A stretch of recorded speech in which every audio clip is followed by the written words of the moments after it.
ستوری د سبا په راختو ښکاري، ستوری د سبا په راختو ښکاري، دور د تیارو په تیریدو ښکاري.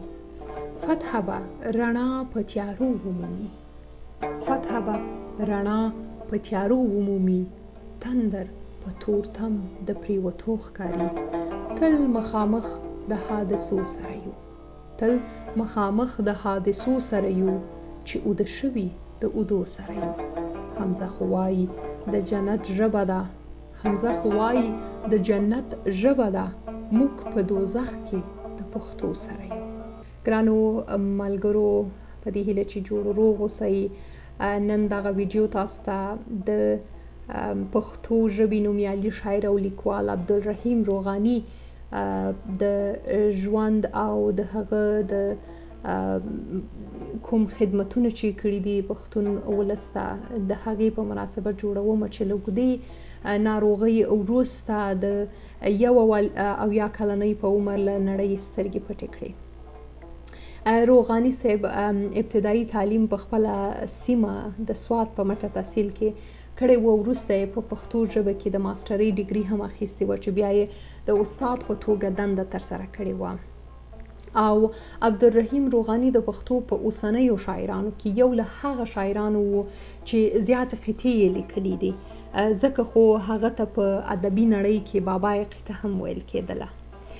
د روغانی په شاعرۍ کې ولسي رنګ زیات دی، ځکه خو یې ډېر شعرونه مشهوره سندرغاړو لکه هارون باچا، سردار علي ټکر او نورو له موسیقۍ سره ویلي دي.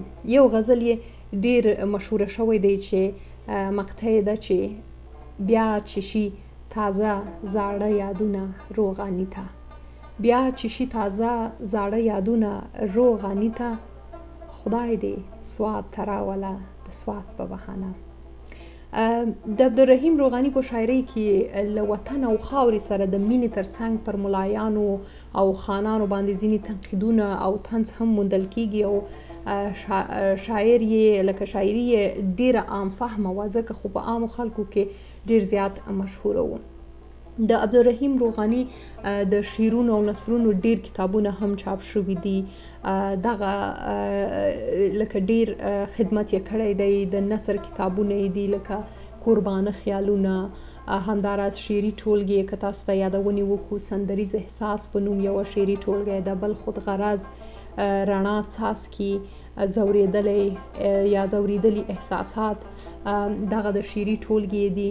او د دې ترڅنګ د ښاغلي روغاني خودغرض نومې کتاب چې و هغه په انګریزي ژبه کې هم وژباړل شو، او بیا په کال 2019 کې په لندن کې هغه چاپ شو.